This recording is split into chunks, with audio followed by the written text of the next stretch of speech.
News Now at 10. Good evening and thank you for joining us. I'm Lupi Zapata. The San Marcos Police Department is searching for legend tourists. The child and the suspect were last seen at 1 p.m. Saturday in the 200 block of South CM Allen Parkway in San Marcos. Police are looking for Joey Torres in connection with the abduction.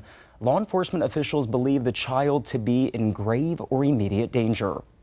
Reports of at least 83 possible tornadoes on Friday left a path of destruction across parts of the nation's heartland. The National Weather Service is now assessing the damage in Nebraska. The National Weather Service is now assessing the damage in Nebraska after numerous reported tornadoes touched down near Lincoln and Omaha on Friday. Douglas County hard hit. Several buildings at Omaha's Epley Airfield suffered significant damage, but fortunately the passenger terminal was not hit. Drone footage captured the destruction in Omaha. Roads filled with debris. Roofs torn off. We could see it form behind it, and then once it hit that house, it obliterated. You can see there's nothing left on the ground, but it was just sticks. It wasn't a formed home. And in Lancaster County, about 70 people were trapped inside this manufacturing business after a reported tornado slammed into it. 3 people were injured. We are very thankful that there were not more injuries and that everybody's going to be okay. President Biden has reached out to the governor. Federal government is here to help us every single step of the way. There's going to be a lot of people needing a lot of help. Throughout the day Saturday, 6 states from Texas to Iowa were under a tornado watch. Fast-moving supercell that we have right here that is north of the Stillwater Airport. In Kansas, several reported tornadoes, and one confirmed touching down in Robinson, not far from the Missouri border. And another confirmed tornado in Harrold, Texas. Officials now working to determine if it was a tornado that hit Hardy, Oklahoma. High school proms and other events canceled across much of Oklahoma City as the dangerous weather moved through. Flood watches issued across 8 states from Texas to Iowa through Monday afternoon. Heavy downpours could dump significant amounts of rain over a short period of time. On Sunday, the threat of severe weather is reduced, but there is still the possibility of damaging winds, large hail, and a few tornadoes across several states. Once this line of storms dies out, a break in the severe weather is expected, giving people an opportunity to start the recovery process. Chuck Severson, ABC News, New York. Time to talk weather on this Sunday night. Let's check in with First Warm Storm Team meteorologist to see what is looking like tonight. How's it looking, Scott? Well, Lippy, I am tracking a very long line of thunderstorms that have started developing the last hour or so, all the way down to West Texas. This is just south of Midland. Seeing some 2-inch hail on radar right now with these storms. These are expected to be in the Austin area about 8 o'clock tomorrow morning. Now, we don't expect anything like that for the crossroads, but we are expecting showers to start developing tomorrow morning and then increase with coverage by tomorrow afternoon. We'll have all the details coming up in your forecast. Lippy, back to you. The General Zaragosa Society Pageant is pleased to announce Emily Grace as the new 2024 Zaragoza Queen and People's Choice Award winner. Tonight's contestants competed for a scholarship and were judged on a range of criteria, from poise and presence to attire, volunteer work, and personal achievements. The event is meant to highlight the history of General Ignacio Zaragoza, while also paying tribute to the rich Mexican-American culture rooted in Goliad and the surrounding counties. Grace says that she's proud to celebrate her Mexican heritage and is grateful to continue presenting in Goliad. In a small town, a lot of them leave, a lot of them stay, but we want them to be strong individuals. We want them to be self-thinkers. We want them to go out there and know that they can always go out in the real world, but they can always come back home to us. The contestants didn't have to showcase a talent, but were required to represent a state of Mexico wearing traditional attire. Evening anchor Karina Garcia belonged to a panel of 3 judges who handed down scores and winners at tonight's event. Starting this Monday, Lawrence Street will be reduced to 1 northbound lane and 1 southbound lane at the Rio Grande intersection for the next 2 weeks. The closure happening to replace water lines. The left turn lane in each direction will also be closed during this time. The southbound right turn lane will remain open. All homes and businesses in that area will also remain open and accessible. Early voting in Victoria for the May 4th election continued Friday. The numbers from the county election administrator looked like this. 177 people showed up for early voting Friday, with 656 in-person votes so far. 57 mail-in votes were received Friday, bringing the number of mail-in votes so far to 586. Early voting for the May 4th election continues Monday at Victoria County's Dr. Patty Dodson Public Health Center in Classroom A. The polls open this coming Monday and Tuesday from 7 a.m. to 7 p.m. So far, 1,242 people have showed up to vote for the May 4th election. Leading us to your viewer poll this evening, you can scan the QR code on your screen to take part tonight. We want to know if you have voted, yes or no. Planning on it, you can visit us at crossroadstoday.com/vote to take part in our viewer poll. Victoria residents will vote in the Board of Trustee race for District 2 for VISD.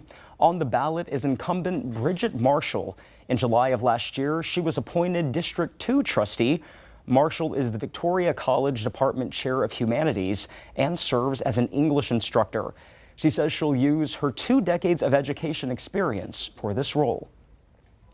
Now, Marshall faces Andrew Rokovich. He's a local project manager. Rokovich once served as the president of the Victoria Young Republicans.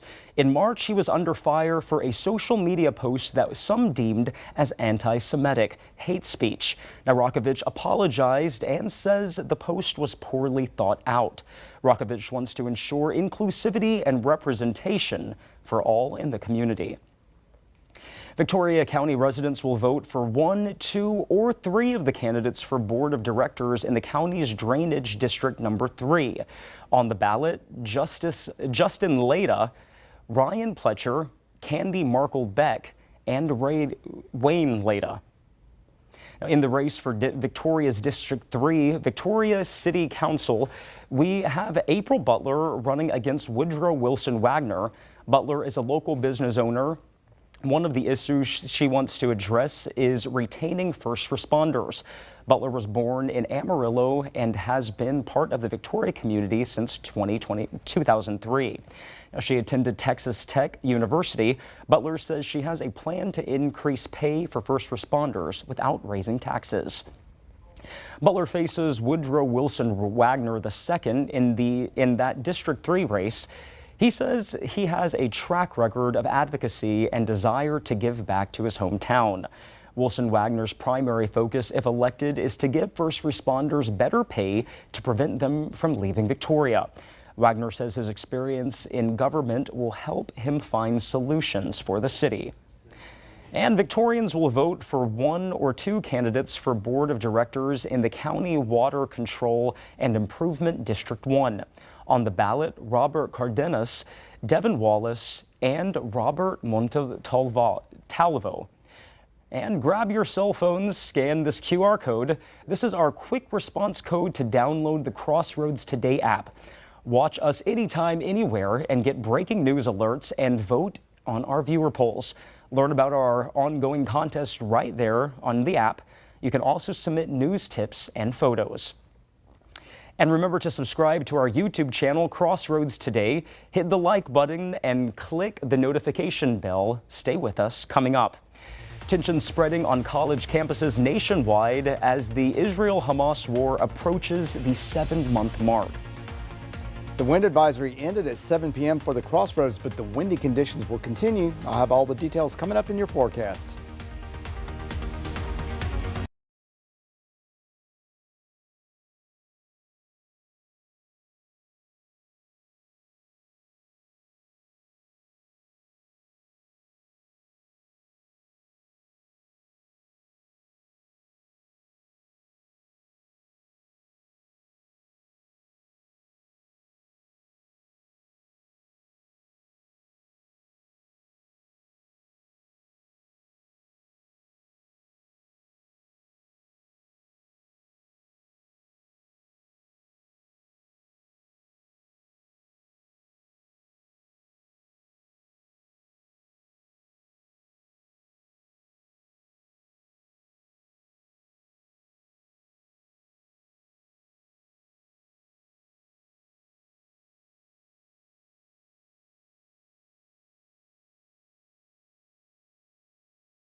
are spreading on college campuses nationwide as the Israel-Hamas war approaches the 7th-month mark. Pro-Palestinian protesters are demanding universities separate from companies profiting from the war and publicly calling for a ceasefire. Jewish students across the country are taking to social media, claiming they feel unsafe on their campuses. Chaos on college campuses across the country as protests over the Israel-Hamas war continue to grow. Since last week, demonstrations and tent encampments popping up at least 48 colleges across the country. In Boston, authorities began clearing an encampment from Northeastern University's campus on Saturday. School officials say what began as a student demonstration 2 days ago was infiltrated by professional organizers with no affiliation to the university. Some protesters hurling anti-Semitic slurs, the university saying, "We cannot tolerate this kind of hate on our campus." At least 100 people arrested and charged with trespassing. Students at California Polytech's Humboldt campus taking over a building as part of their protest. The school telling ABC News protesters are demanding, among other things, the school disclose all holdings and collaborations with Israel, cut ties with all Israeli universities, divest from companies and corporations which are profiting from the Israel-Hamas war, and publicly call for a ceasefire. At George Washington University in the nation's capital, the school says anyone who remains in University Yard risks temporary suspension and being barred from campus. We are here to stay. We will not give up. We won't rest till you divest. And at Columbia University, where pro-Palestinian protests began earlier this month, some Jewish students say they feel unsafe on campus. On this campus, people chant that Zionists are not welcome, calling on, quote, death to the Jewish state. Meantime, outside the university, pro-Israel counter-protesters gathered on Friday, calling for the release of all Israeli hostages taken by Hamas on October 7th. Columbia's Senate, which includes both faculty and students, voted to create a task force to look into the administration's leadership during these protests, including the decision to call in the NYPD last week. Phil Lipoff, ABC News, New York. The General Zaragosa Society Pageant is pleased to announce Emily Grace as the new 2024 Saragosa Queen and People's Choice Award winner. Now, tonight's contestants competed for a scholarship and were judged on a range of criteria, from poise and presence to attire, volunteer work, and personal achievements. The event is meant to highlight the history of General Ignacio Zaragoza, while also paying tribute to the rich Mexican-American culture rooted in Goliad and the surrounding counties. Grace says she's proud to celebrate her Mexican heritage and is grateful to continue representing Goliad. It feels amazing. I'm so happy and proud of myself for being able to accomplish this. The contestants did not have to showcase a talent, but were required to represent a state of Mexico wearing traditional attire. Evening anchor Karina Garcia belonged to a panel of 3 judges who handed down scores and winners at tonight's event. SpaceX launched a Falcon 9 rocket carrying a European Commission Galileo satellite on Saturday. Now, the rocket launched from NASA's Kennedy Space Center in Florida at 8:34 p.m. The Galileo constellation serves as Europe's equivalent of the United States Global Positioning System. Now, the Galileo satellite resides in medium Earth orbit, which means there was no rocket stage landing. SpaceX tried its rocket reuse record that this marked the 20th launch for this Falcon 9's first stage. It has previously launched in 2 other flights. 28 Galileo satellites have launched to date. With hurricane season right around the corner, Texans can save money this weekend while getting prepared. This year's emergency supplies sales tax holiday started this morning, with the state encouraging people to stock up on items including portable generators, ladders, ice chests, and first aid kits, just to name a few. If you pay tax on these items during the holiday, you can ask the seller for a refund on the sales tax. The tax-free weekend ends Monday at midnight.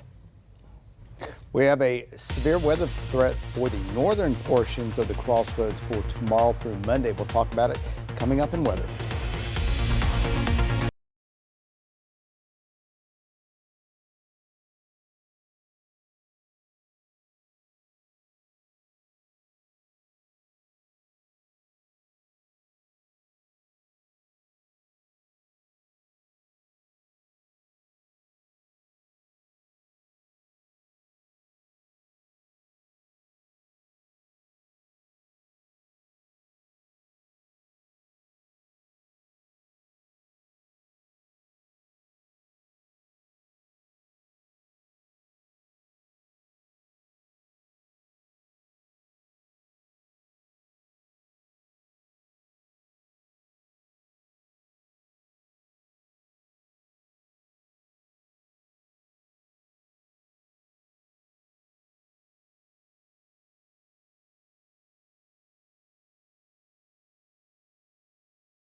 And welcome back. As I said on the top, the wind advisory has ended, but the winds are going to continue through the weekend.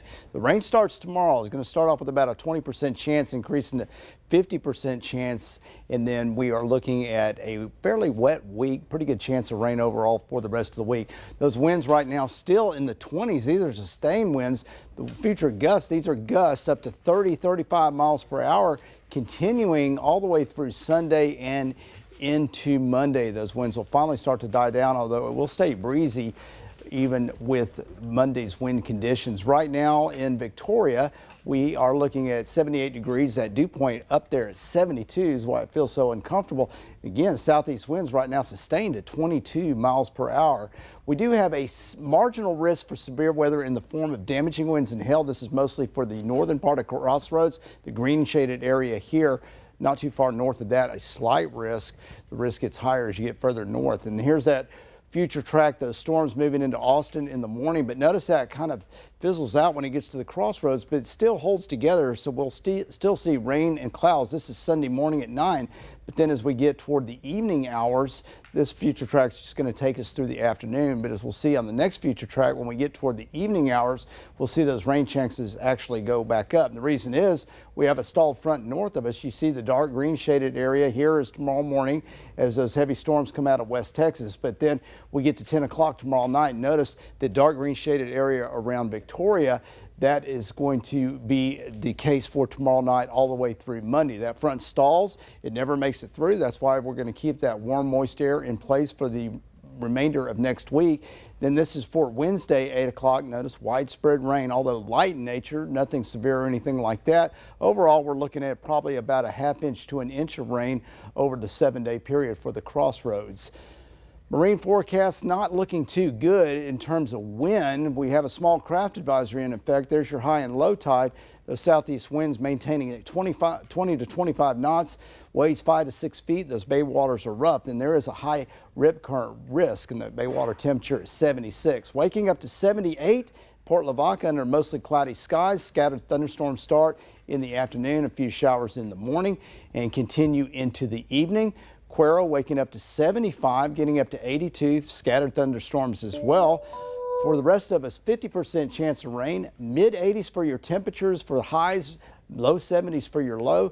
Chance of rain every day for the rest of the week next week. Of course, you can download the Crossroads Today app, get the latest in news, weather, and sports at your fingertips. Plus, sign up for email alerts, and it's free. Here's Zach Brown with sports. Thank you, Scott, and stick around to see 2 Crossroads superstars head to the NFL. That's coming up in sports.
The NFL draft is complete. We have 2 Crossroads superstars who have found new homes earlier this afternoon. Cuero's Jordan Whittington got the call that he will be an LA Ram. He was drafted 213th overall, a star player like Whittington, could be an absolute steal for the Rams being drafted in that location. In Texas Longhorn history, Jay Witt ranks 12th all-time in receptions and 14th all-time in receiving yards, and that other Crossroads star to be drafted, his teammate at Texas, and we were there last night.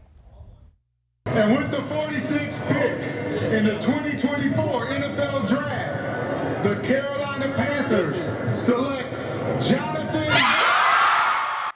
It was very loud in the building. Brooks had his draft viewing party in Hallettsville, packed the house. Pure excitement when the star was selected 46th overall by the Carolina Panthers. He nearly led Hallettsville to a state title in 2020 when he was Mr. Texas Football. Now the Panthers have a great young running back as they try and build around Bryce Young. While it was a big week for some Crossroads football stars, what about out on the baseball diamond? Victoria East with a chance to win their best-of-3 series. It was tied at 0 after the first inning. Victoria East put up a 4 spot in the second inning. They would go on to win.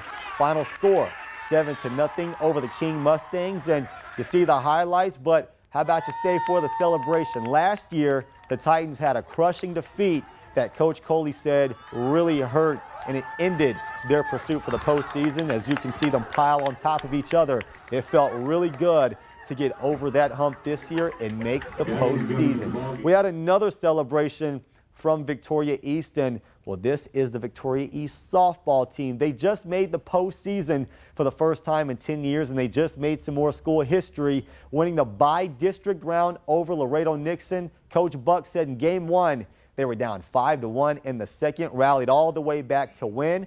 They obviously carried that momentum into Game 2 because they won that one 17-7. They will get Harlingen South for the area round. The Victoria West Warriors deserve quite the round of applause as well. They won 2 district games last year, and just like Victoria East, they swept their best-of-3 series. Head coach Jay Perez has the guys playing very confident ball. They followed their Game 1 beatdown of Carroll with another big win. Final score in that one, 8-4. Like I said, the way they won the best-of-3 series. We just wait to see who they play next. That is it for your sports. Lupi Zapata, back to you. Now stay with us. We have more news coming up. Music filled the evening air outside the Victoria Fine Arts Center as the Victoria Symphony celebrated their 50th anniversary.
Now for your latest news, check out our digital streaming service, Crossroads Today Plus. You can stream our daily newscast and much more using your connected TV. Just download Crossroads Today Plus on your Roku, Amazon Fire TV, Apple TV, or Android TV. You can find us by searching Crossroads Today Plus. And beautiful music filled the evening air outside the Victoria Fine Arts Center as the Victoria Symphony celebrated their 50th anniversary. In addition to the good music, the celebration featured the unveiling of a special monument placed outside the Fine Arts main entrance. Now, this monument commemorates the 50 years the symphony has provided art in the form of music for the community. Now, Chris Wall, president of the Victoria Symphony, says the monument is an appropriate way this milestone should be remembered. So all season we've been working on to kind of memorialize our 50th season. We've been working on a monument that VISD was generous enough to let us permanently display here in front of the Victoria Fine Arts Center. So we're very excited for that it can be a part of the community and show everybody what we bring to the community. For more information on the Victoria Symphony, visit victoriasymphony.com. Now, I had a chance to actually go to the show tonight. It was absolutely beautiful, and it was packed. There were so many people there. Zach, when was the last time you've been to the symphony? Last time, I don't know if you heard me telling the story earlier. Last time I actually talked about it, 5th grade. I was way too. It was the Houston Symphony. I was way too young to appreciate how good the music was. Probably wouldn't appreciate it now. My music taste is awful. But I should have went today just to go check it out. It's wonderful. You should go check it out. I'll take your word for it. Yeah, it's a lot different than listening to it on the radio or whatever. They had some musicians outside. I was afraid it was going to start raining on them, but they stayed dry, thankfully. Well, you should have talked to me. I could have helped you out with that. No rain right now, just a lot of clouds. It feels very rainy and moist out there. Well, it is. The dew point's up there around 72. But the rain's really going to start for us tomorrow. 20%. Kind of light chance in the morning, but then 50% by late afternoon, and then those chances increase into about 60 to 70% overnight as that front gets closer to us, dropping off to 30%. But as you notice through the week, a pretty decent chance of rain all the way through, and we need it because we are going into a hot, dry summer once again. So we need to build up those water reserves, and so it's good to see that rain chance. It's going to stay breezy as well. Good time to fly a kite. So. You guys like flying kites still?